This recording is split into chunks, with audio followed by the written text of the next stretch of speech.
கர்த்தருடைய மகா பரிசுத்த நாமத்திற்கு மகிமை உண்டாவதாக. கடந்த நாள் முழுவதுமாக கடைமுறை போல பாதுகாத்தார், சுகபலன் ஜீவன் தந்தார், பொங்கல் வர்க்கம் அவருடைய கிருபை கூட இருந்தது. அதுக்காக கர்த்தருக்கு நன்றி சொல்கிறேன்.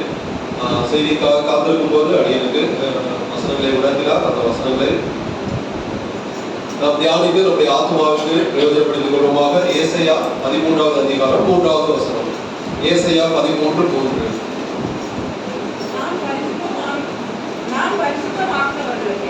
கட்டளை கொடுத்தேன், என் கோபத்தை நிறைவேற்ற என் பராக்கிரமசாலிகளை அழைத்தும் இருக்கிறேன். என் கோபத்தை நிறைவேற்ற என் பராக்கிரமசாலிகளை அழைத்தும் இருக்கிறேன். அவர்கள் என் மகத்துவத்தினாலே களிகூறுகிறவர்கள் என்கிறார். அவர்கள் என் மகத்துவத்தினாலே களிகூறுகிறவர்கள் என்கிறார். அருமையான தேவனுடைய பிள்ளைகளே, அதாவது இந்த 13வது அதிகாரம் இதனுடைய பின்னணி என்னன்னா, அதாவது அந்த காலத்துல பாபிலோன், அதாவது முதல் வசனத்துல எழுதப்பட்டிருக்கிறது, பாபிலோன் மிகப்பெரிய ஒரு வல்லரசு நாடாக இருந்தது. ஆனால் அதனுடைய அந்த பாபிலோனுடைய அகந்தை, அந்த கொடுமை, அதாவது ஜனங்களுக்கு அவர்கள் கொடுமை செய்தார்கள். அது மாத்திரமல்ல, விக்கிரக ஆராதனை நிறைந்தவர்களாக காணப்பட்டார்கள். இது நிமித்தமாக தேவன் அவர்கள் மேல நியாய தீர்ப்பை கொண்டு வருவதை குறித்து இந்த 13வது அதிகாரம் முழுவதுமாக எழுதப்பட்டிருக்கிறது. ஏசாயா 13:17.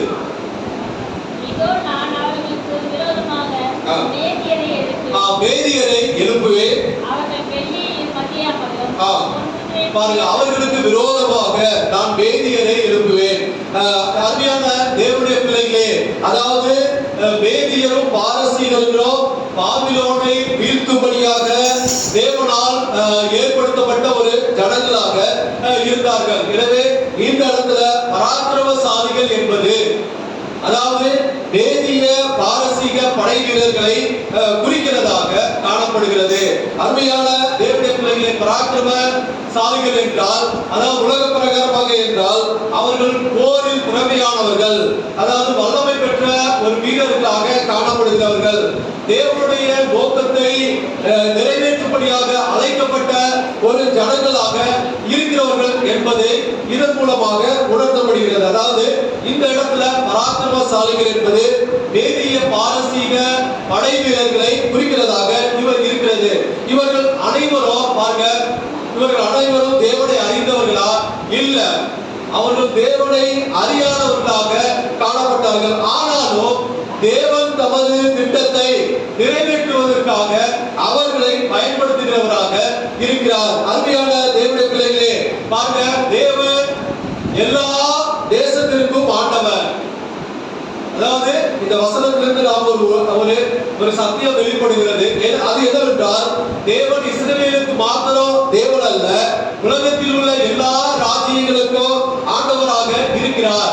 ஒரு ராஜ்யத்தை உயர்த்தவோ, ஒரு ராஜ்யத்தை தாழ்த்தவோ, ஒரு அரசனை எழுப்பவோ, ஒரு அரசனை அகற்றும்படியாக தேவனுக்கு முழு அதிகாரமும் இந்த உலகத்துல இருக்கிறது.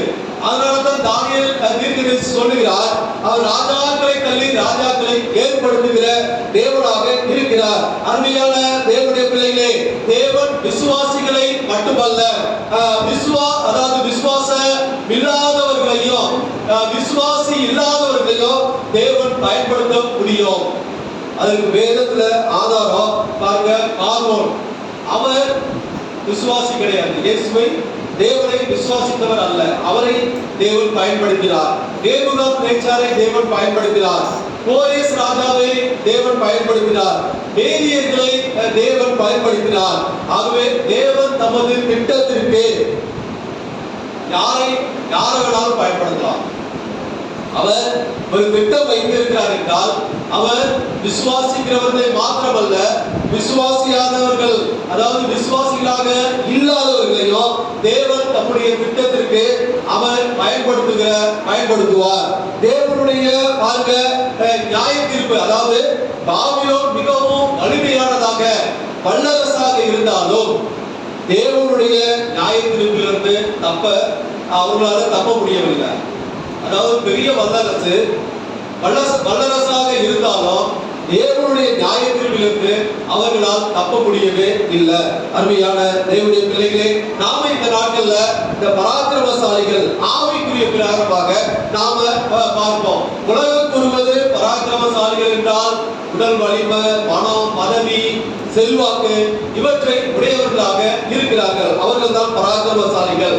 ஆனால் ஆவிக்குரிய பிரகாரமாக இந்த நாட்கள்ல யார் பராக்கிரமசாலிகள் என்று அதை குறித்து நாம சற்று விரிவாக தியானிப்போம்.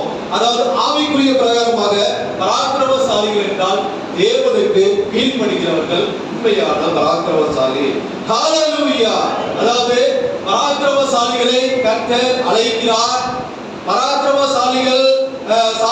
பராக்கிரமசாலிகளாய் இருந்தால் கர்த்தர் அவர்களோடு கூட இருப்பார். நியாயாதிபதிகள் 6:12. நியாயாதிபதிகள் 6:12. அவருக்கு தரிசனமாகி பராக்கிரமசாலியே கர்த்தர் உன்னோடு இருக்கிறார் என்றார். கர்த்தர் உன்னோடு இருக்கிறார் என்றார். பராக்கிரமசாலியே, அதாவது பராக்கிரமசாலியாக இருந்தால் கர்த்தர் அவர்களோடு கூட இருப்பார். அருமையான தேவனுடைய பிள்ளைகளே, இந்த நாட்கள்ல யார் பராக்கிரமசாலிகள்? ஆவிக்குரிய பிரகாரமாக நாம் சற்று சிந்திப்போம். நீதிமொழிகள் 20வது அதிகாரம் 29வது வசனம். நீதிமொழிகள் 20:29.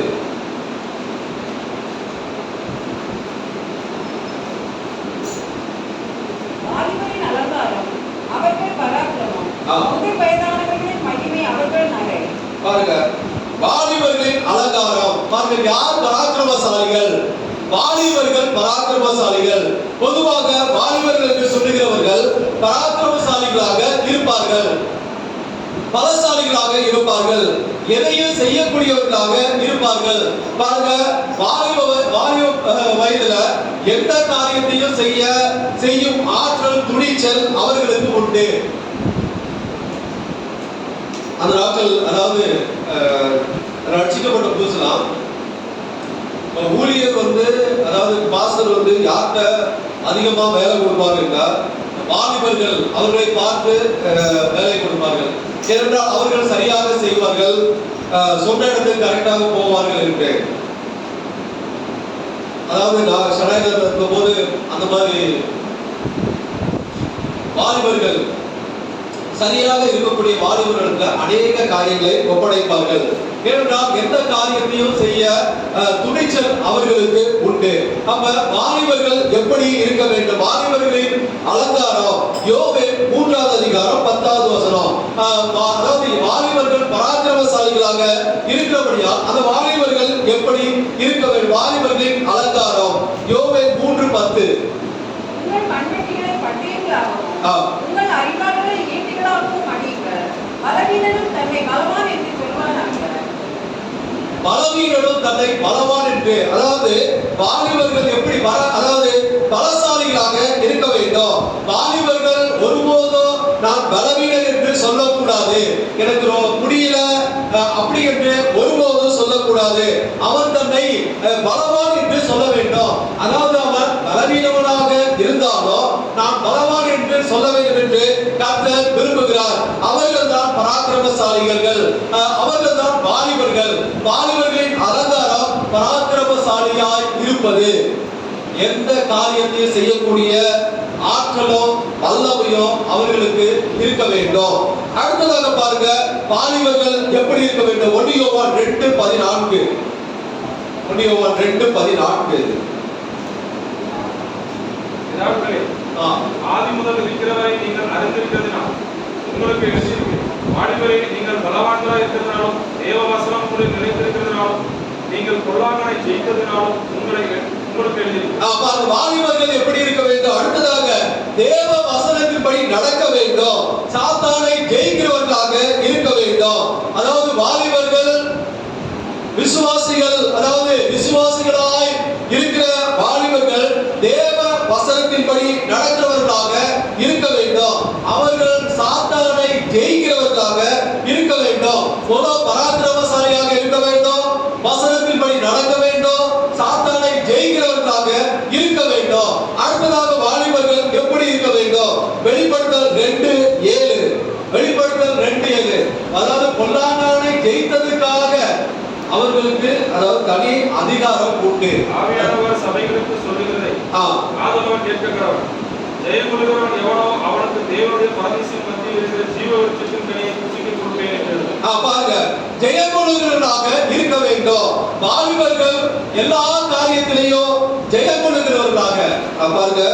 எந்த ஒரு காரியத்திலையும் அதாவது வாலிபர்கள் அவர்கள் ஒரு காரியத்தை எடுத்தால் என்றால் அவர்கள் வெற்றி பெறுகிறவர்களாக எந்த துறையில இருந்தாலும் சரி. இப்ப நாம வேலை செய்கிறோம், வேலை செய்கிறவர்கள் பாருங்க 40-45 வயசு வரை பாருங்க நல்ல திடகாத்திரமா 50 வயசு கூட எடுத்துங்க நல்லா வேலை செய்வாங்க. அதாவது அந்த நாட்கள்ல பாத்தீங்கன்னா ஐடி ஃபீல்டுக்கு நல்ல வாலிபர்களாக ஃப்ரெஷர்ஸ் தான் சொல்லுவாங்க. வயது ஆக ஆக அவர்கள் எப்படியாவது கழித்து கட்டலாம், அதாவது எப்படியாவது வேலையை விட்டு திரும்பலாம் என்றுதான் நினைப்பார்கள். ஆனா வாலிபர்கள் அவருடைய ரொம்ப பிளட் எல்லாம் அப்படியே யங் பிளட் ரொம்ப ஃப்ரெஷ்ஷா இருக்கும். எந்த 24 மணி நேரம் வேலை செய்ய சொன்னா கூட வேலை செய்வாங்க. அப்படி ஒரு அவர்களுக்கு ஒரு ஆற்றலும் பலனும் துணிச்சல் இருக்கும். எந்த காரியத்தையும் சாதிக்க முடியும், சாதிக்க வேண்டும் என்ற ஒரு ஆற்றல் அவர்களிடத்துல இருக்கும். எந்த காரியத்திலும் ஜெயம் அதாவது வெற்றி உண்டாக வேண்டும், வெற்றி பெற வேண்டும் என்ற ஒரு துணிச்சல் அவர்களிடத்துல காணப்படும். உலக பிரகாரமான வாலிபர்கள் பாருங்க, நாம் ஆவிக்குரிய வாலிபர்களாக இருக்கிறபடியால் ஜெயம் கொள்ளுகிறவர்களாக இருக்க வேண்டும். அடுத்ததாக யார் பராக்கிரமசாலிகள்? முதலாவது வாலிபர்கள் பராக்கிரமசாலிகளாக இருக்கிறார்கள். அடுத்ததாக பாருங்க, யார் பராக்கிரமசாலிகள்? சங்கீதம் 149 5வது வசனம். பரிசுத்தவான்கள் மகிமையோடு களிகூர்ந்து தங்கள் படுக்கைகளின் மேல் கெம்பீரிப்பார்கள். படிக்கலாம், தொடர்ந்து படிக்கலாம். ஜாதிகளிடத்தில் பழிவாங்கவும் ஜனங்களை தண்டிக்கவும் அவர்களுடைய ராஜாக்களை சங்கிலிகளாகவும் அவர்களுடைய மேன்மைகளை இருப்பு விலங்குகளாலும் கட்டவும் எழுதப்பட்ட நியாய தீர்ப்பை அவர்கள் பேரில் செலுத்தவும் அவர்கள் வாயில் கர்த்தரை உயர்த்தும் துதியும் அவர்கள் கையில் இருபுறமும் கருவுள்ள பட்டயமும் இருப்பார். இந்த கனம் அவருடைய பரிசுத்தவான்கள் யாவருக்கும் உண்டாகும். இந்த கனம் அவருடைய பரிசுத்தவான்கள் யாவருக்கும் உண்டாகும். அடுத்ததாக பாருங்க, யார் பராக்கிரமசாலிகள்? பரிசுத்தவான்கள். அதாவது பரிசுத்தவான்கள் வாயில் கர்த்தரை உயர்த்தும் துதியும் கையில் இருபுறமும் கருப்புள்ள பட்டயம் இருக்கும். அருமையான தேவனுடைய பிள்ளைகளே, இந்த மகிமை பரிசுத்தவான்கள் எல்லாருக்கும் கிடைக்கிற ஒரு பாக்கியமாக இருக்கிறது. அதாவது பரிசுத்தவான்கள் யார்? பராக்கிரமசாலிகள். பரிசுத்தவான்களாய் இருக்கிறவர்கள் பராக்கிரமசாலிகள். அதாவது பரிசுத்தவான்கள் என்ற போர்வையில் இருக்கிறவர்கள் கிடையாது. உண்மையாகவே பரிசுத்தவான்கள் அவர்கள் கர்த்தருக்கு பரிசுத்தவான்களாக ஜீவிக்கிறவர்கள். அவர்கள் பராக்கிரமசாலிகளாக இருப்பார்கள். கர்த்தருடைய நாளை எதிர்கொள்ள வேண்டுமானால் யோவேல் 2:1 எழுதப்பட்டிருக்கிறது, நாம் பராக்கிரமசாலியாக இருக்க வேண்டும். அதாவது கர்த்தருடைய நாளை எதிர்கொள்ள வேண்டும். கர்த்தருடைய நாள் வரப்போகிறது, சீக்கிரமாக இருக்க போகிறது என்று எல்லாரும் தீர்க்கதரிசனம் உரைத்து கொண்டிருக்கிறார்கள்.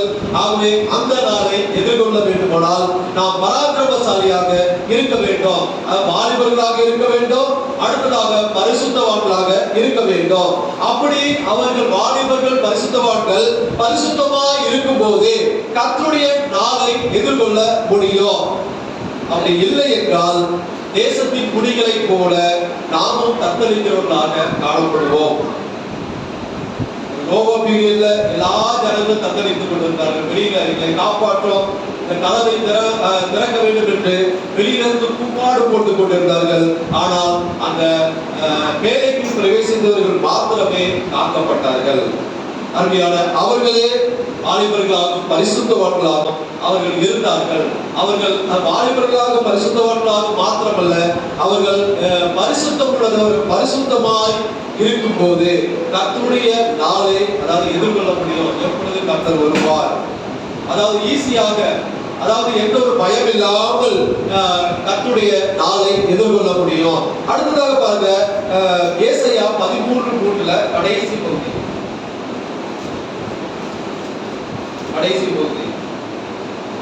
அவர்கள் களிகூர்கிறவர்கள் அவர்கள் என் மகத்துவத்தினாலே களி கூறுகிறவர்கள் என்றார். பாருங்க, அடுத்ததாக பாருங்க, அந்த கடை பின்பகுதியில களி கூறுதல் உண்டாகும். அருமையான தேவனுடைய பிள்ளைகளே, களி கூறுதல் எப்பொழுது உண்டாகும்? சந்தோஷம் எப்பொழுது உண்டாகும்? வாலிபர்கள் பரிசுத்தவான்களாய் பலசாலிகளாய் இருந்தால் மாத்திரம் அதாவது களி கூறுதல் உண்டாகுமா? இல்ல. அதாவது வாலிபர்கள் பரிசுத்தவான்களாய் இருந்தால் மாத்திரம் சந்தோஷம், மகிழ்ச்சி, களி கூறுதல் உண்டாகுமா? உண்டாகாது. மாறாக களி கூறுதல், சந்தோஷம் எப்பொழுது உண்டாகும்? அப்போஸ்தலர் 13:52. அப்போஸ்தலர் 13:52.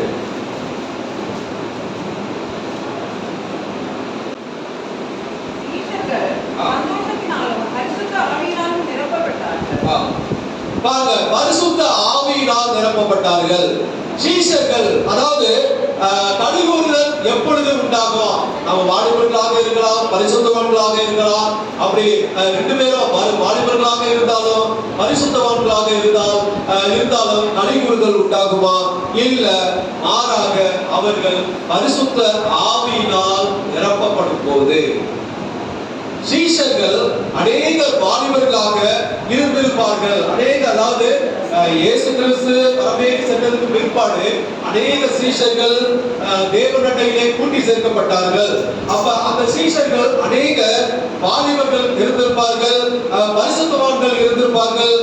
சீஷர்கள் பலசாலிகளாய் இருந்தவர்களாக இருந்திருப்பார்கள். ஏனென்றால் அவர்கள் கடின உழைப்பாளிகள். அவர்கள் அநேகருக்கு தொழில் மீன் பிடித்தல் தொழிலாக இருந்தது. அப்ப மீன் பிடிக்கிற தொழில் கடினமான ஒரு தொழிலாக இருந்தது. அவர்கள் பலசாலிகளாக இருந்தார்கள். அவங்க பரிசுத்த ஆவியினால் நிறைந்தவர்களாக இருந்ததினால் அவரிடத்துல களி கூறுதல் உண்டானது. ரோமர் 14:17. ரோமர் 14:17.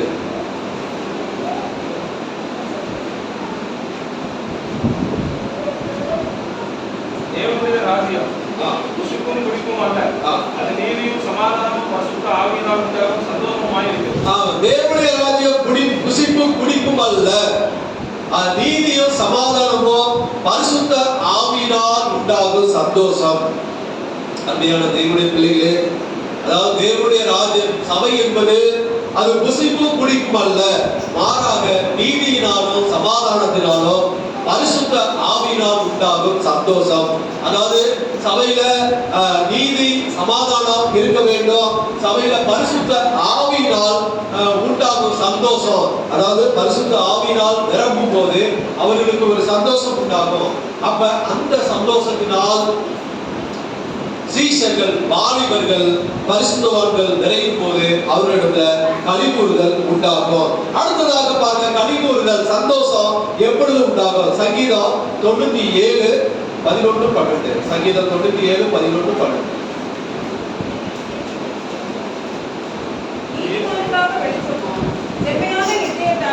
மகிழ்ச்சி விதைக்கப்பட்டிருக்கிறது.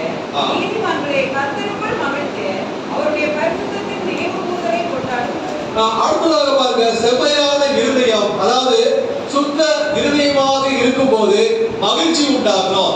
அதாவது நம்மிடத்துல செம்மையான இருதயம் யாருக்கு இருக்கிறதோ, பாருங்க, நம்ம ஒரு தப்பும் பண்ணலைன்னா நம்முடைய இருதயம் சுத்தமானதாக இருந்ததுன்னா நம்மிடத்துல ஒரு உள்ளுக்குள்ளாக ஒரு சந்தோஷம் உண்டாகும்.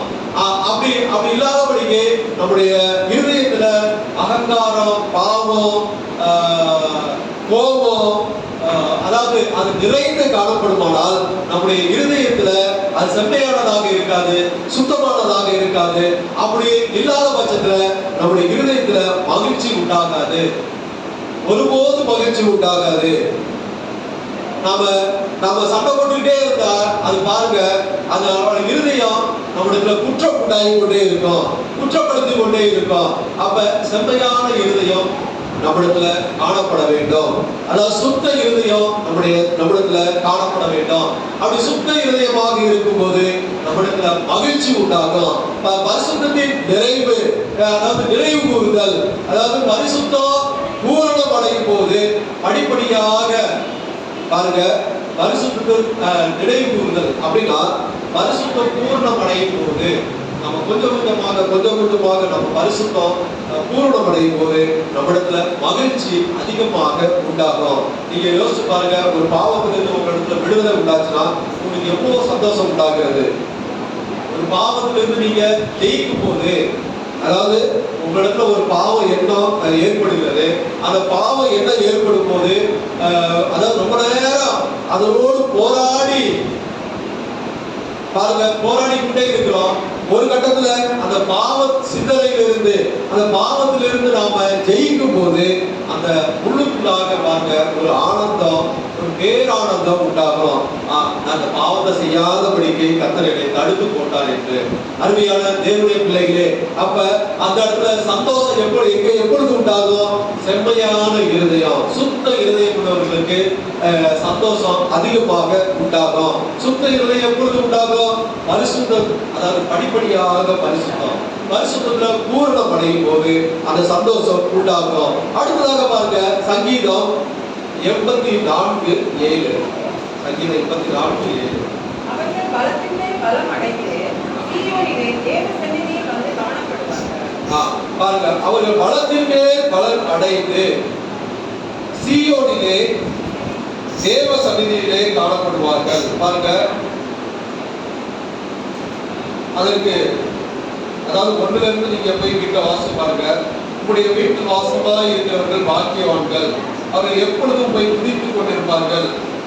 அப்படி ஒவ்வொரு வசனத்தையும் நீங்க 1ல இருந்து 7 வரை நீங்க வீட்டுல வாசிச்சு பாருங்க.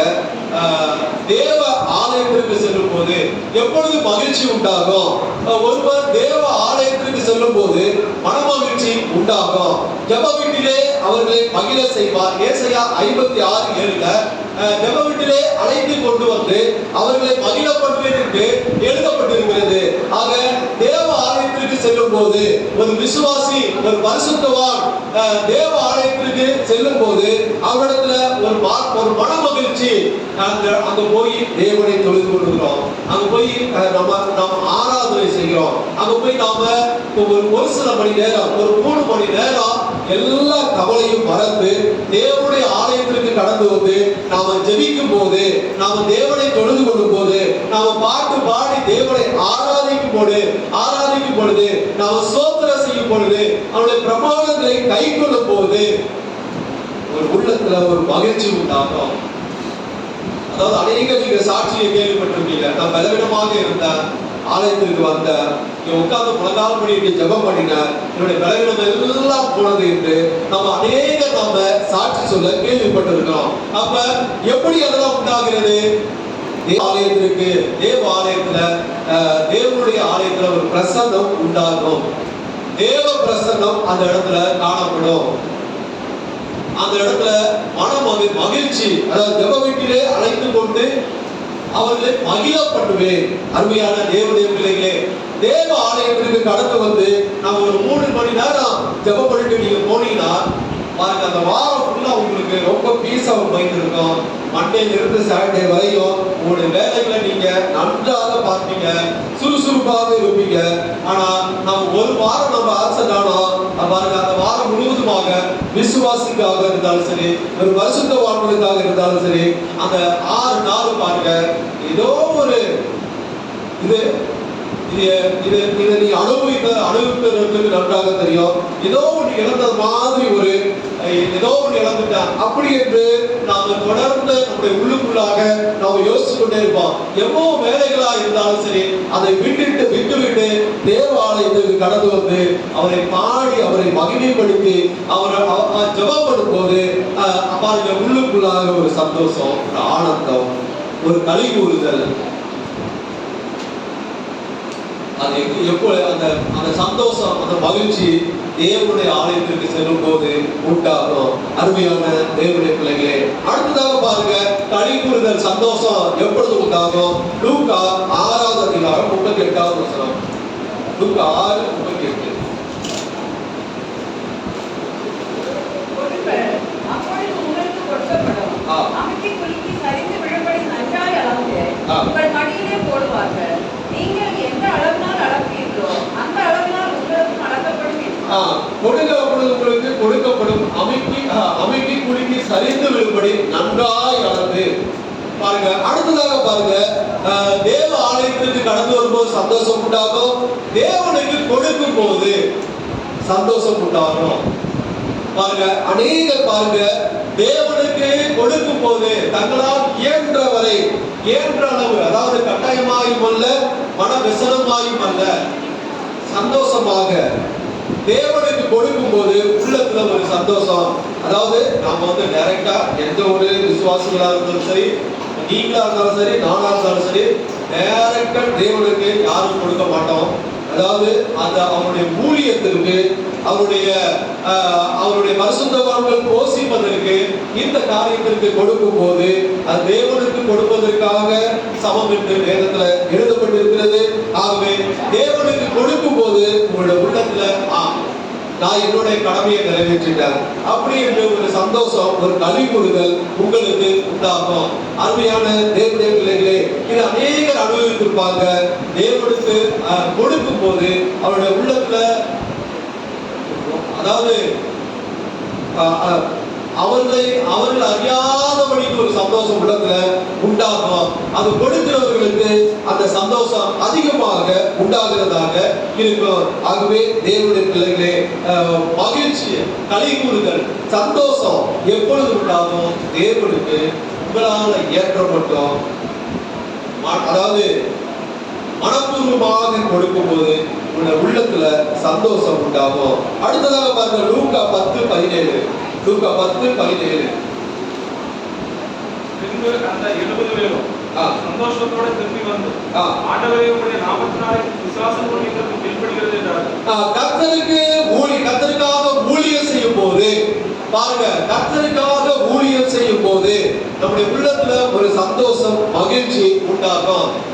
யாரெல்லாம் கர்த்தருக்காக ஏதாவது ஒரு விதத்துல, ஏதோ ஒரு காரியத்துல கர்த்தருக்காக ஊழியம் செய்யும் போது அதாவது நீங்க பாருங்க, ஒரு பரிசுத்தவான்கள் அல்லது யாராவது ஒருத்தர் போதகர் உங்களுக்கு ஒரு வேலை கொடுக்கும் போது அந்த வேலையை நீங்க செய்து முடித்து விட்டு வந்து நீங்க ஐயா அந்த வேலையை நான் செய்து விட்டேன் என்று சொல்லும் போது உங்களுக்குள்ளாக ஒரு மகிழ்ச்சி, கர்த்தருடைய வேலை செஞ்சுட்டாங்க. அதாவது ஊழியர் சொல்வதற்காக செய்கிறவர் கிடையாது. ஆனால் உண்மையிலே நீங்க ஏதாவது ஒரு வேலை கர்த்தருக்காக செய்யும் போது அதை செய்து முடித்துட்டு அது நீங்க தேவ சமூகத்துல வரும்போது உள்ளுக்குள்ளாக ஒரு ஆனந்தம், ஒரு சந்தோஷம், கர்த்தருடைய வேலையை செஞ்சு விட்டார், ஒரு மனமகிழ்ச்சி உங்களுடைய உள்ளத்துல உண்டாகும். லூக்கா 10:39. அவளுக்கு மரியாள் எனப்பட்ட ஒரு சகோதரி இருந்தார். அவள் இயேசுவின் பாதத்தடியில் உட்கார்ந்து அவருடைய வசனத்தை கேட்டுக் கொண்டிருந்தார். அவருடைய வசனத்தை, அதாவது தனக்காகவே வாழ்ந்து அடிவதை விட கர்த்தருக்காக ஊழியம் செய்து, அதாவது கர்த்தருக்காக ஏதாவது ஒரு விதத்துல ஊழியம் செய்து அதுதான் வேட்டையாக அதாவது காணப்படும், கர்த்தருடைய பார்வையில் புகழ்ச்சியாக இருக்கும். அருமையான தேவனுடைய பிள்ளைகளே, மத்தேயு 10:39. மத்தேயு 10:39. ஜீவனை காக்கிறவன் அதை இழந்து போவான்.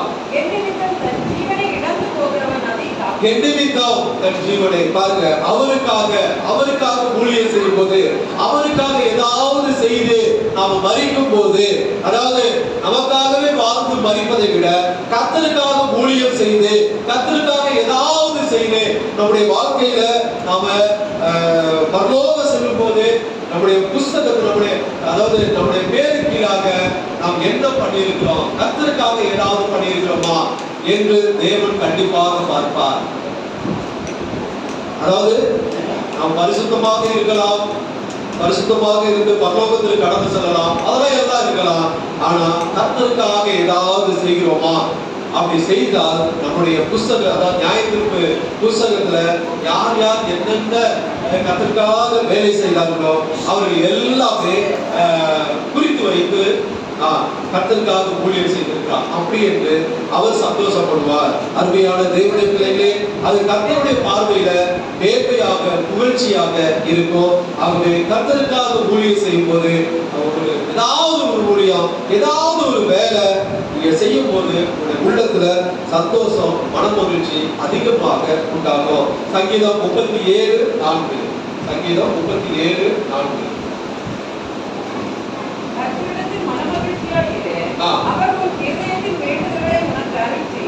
பாருங்க, கர்த்தரிடத்தில் மனமகிழ்ச்சியா இரு, அவர்களுடைய இருதயத்தின் வேண்டுதல்கள் எல்லாம் நிறைவேற்றுவார். பாருங்க, அருமையான தேவனுடைய பிள்ளைகளே, கர்த்தரிடத்தில் மனமகிழ்ச்சியா இரு. இந்த நாட்கள்ல நாம கர்த்தரிடத்துல மனமகிழ்ச்சியா இருக்கும்படியாக நாம் அழைக்கப்பட்டிருக்கிறோம். அப்பொழுது உன் இருதயத்தின் வேண்டுதல்களை உனக்கு அருள் செய்வார். நம்முடைய இருதயத்துல அநேக வேண்டுதல்கள் இருக்கும், அநேக விண்ணப்பங்கள் இருக்கும், அநேக கேள்விகள் இருக்கும், அநேக சந்தேகங்கள் இருக்கும், அநேக அதாவது இது நடக்குமா நடக்காதா அப்படி என்ற ஒரு எதிர்பார்ப்பு, ஒரு சந்தேகம் இருக்கும். ஆனாலும் தேவன் சொல்கிறார், கர்த்தரிடத்தில் மனமகிழ்ச்சியாயிரு. யாரெல்லாம் கர்த்தரிடத்துல மனமகிழ்ச்சியா இருக்கிறார்களோ அவருடைய இருதயத்தின் வேண்டுதல்களை அவர் அருளை செய்வார். ஹல்லேலூயா. இந்த நாட்களில் நம்ம கர்த்தரிடத்துல மனமகிழ்ச்சியா இருக்கிறோமா? நம்ம கலிமுறுதல் எப்படி இருக்கிறது? அதாவது நாம வாலிபர்களாக, நாம பரிசுத்தவான்களாக, பலசாலிகளாக இருந்தால் மாத்திரம் கலிமுறுதல் உண்டாகாது. மாறாக சந்தோஷம் எப்பொழுது உண்டாகும் என்றால் பரிசுத்த ஆவி நிறைவினால் சந்தோஷம் உண்டாகும். செம்மையான இருதயம் நம்மிடத்தில் இருந்தால் சந்தோஷம் உண்டாகும். தேவாலயத்திற்கு செல்லும் போது மனமகிழ்ச்சி உண்டாகும்.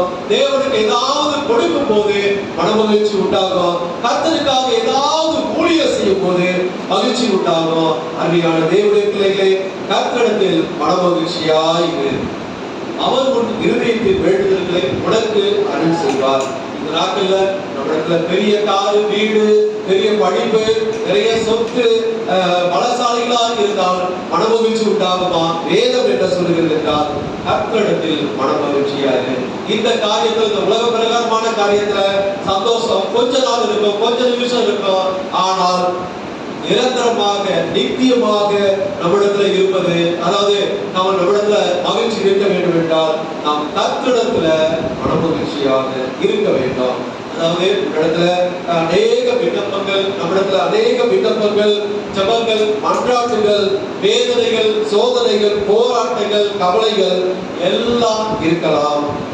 இந்த வேண்டுதல்கள் எல்லாம் கிடைக்க வேண்டுமானால் நாம நினைக்கிற ஒவ்வொரு காரியமும் சீக்கிரமாய் நிறைவேற வேண்டுமானால் கர்த்தரிடத்தில் மனமகிழ்ச்சியாய் இருக்க வேண்டும்.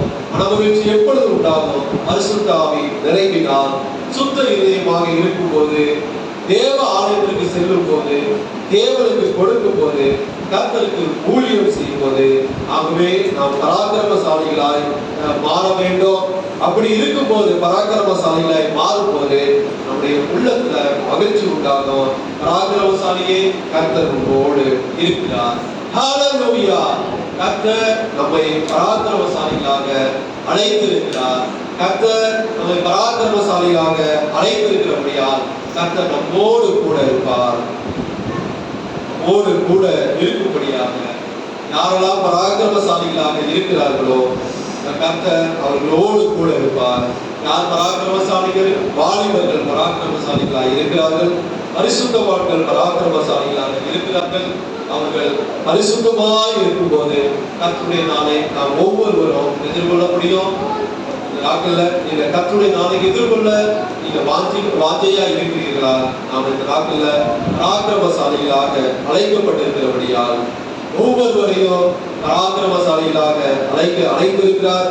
ஆகவே நாம கர்த்தரிடத்துல மனமகிழ்ச்சியா இருக்க வேண்டும். இருதயத்தின் வேண்டுதல்களை அவர் நமக்கு அருள் செய்வார். இந்த நாட்கள்ல அருள் செய்ய வேண்டும் என்றால் கர்த்தரிடத்துல மனமகிழ்ச்சியா இருப்போமாக. கர்த்தர் இந்த வார்த்தைகளை ஆசீர்வதிப்பாராக. சோத்ரா சோத்ரா சோத்ரா சோத்ரா சோத்ரா. ஹல்லேலூயா ஹல்லேலூயா. சோத்ரா சோத்ரா சோத்ரா சோத்ரா சோத்ரா சோத்ரா. ஹல்லேலூயா ஹல்லேலூயா ஹல்லேலூயா ஹல்லேலூயா.